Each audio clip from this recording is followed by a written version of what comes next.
Okay, so we're over here on Lantern Rouge channel. Go check out Lantern Rouge. Lantern Rouge is another YouTuber I helped out from day one.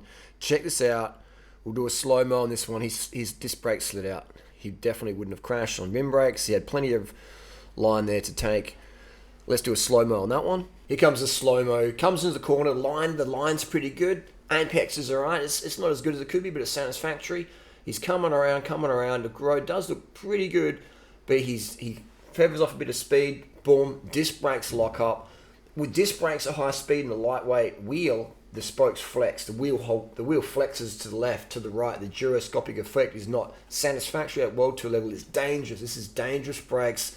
25mm tubular, 120 psi, dry day, fast day, high pressure.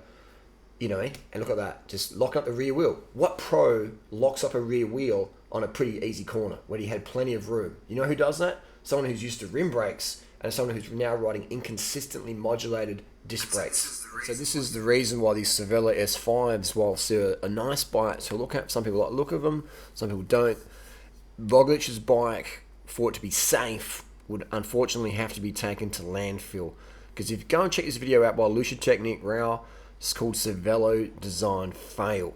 Now, I'm a huge fan of creating product that can be repaired or has longevity versus proprietary stuff. I mean, imagine trying to get a spare fork for one of these Cervelos in 10 years' time. Good luck. And, why are we producing stuff? Everything pretty much goes to landfill. So why not extend that product life or something? Again, it doesn't make money. That much money does it. So these big companies who make this stuff, these frames are all made in China. Dirt cheap, and nothing wrong with that, but the markup's insane, the longevity's down. If you go to Hambini is another YouTuber who's putting out some great content, just truth bombs, talking about how poorly engineered some of the tolerances are for the price you're paying. So yeah, it's so this is an issue. But yeah, go do your homework, check out Cervelo Design Fail, check out Hambini's videos about it. And again, that's not just Cervelo. That's a lot of brands. That's Cannondale, that's Trek, Specialized, etc. A lot of big brands now. They're just putting out this proprietary junk that's, if not dangerous, just doesn't perform as good. Imagine how heavy Roglic's bike would be. Imagine the mechanics. Every time one of those bikes crashes, they're thinking, "Oh my God, we've got to re-bleed the brake cables. We've got to pull the fork out. We've got to try and inspect it and just chuck it out and just give us a new one." And they can do that because these bikes are so cheap to make. These frames and forks, maybe $50 to $100 USD to make. They're made in bulk. They're painted in bulk. They're cheap as chips. Cheap labor.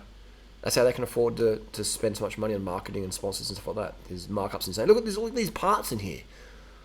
This is insane. Anyway, check out the videos. Educate yourselves. That's just the truth right there. Some people might not like it. And for you, go check out Cat 3 Memes. And just to be clear, I'm not anti-Cervelo, I'm not anti-Specialized or Trek or Canada, whatever. I have all these brands' bikes, and I think they've sold some great product over the years. I just have this, in my strong opinion, this new stuff that's coming out, this disc brake coercion for road bikes. I mean, great, if you want disc brakes, then have the option. But they're just forcing the World Tour riders. They're treating the World Tour riders like disposable pawns that pretty much they are.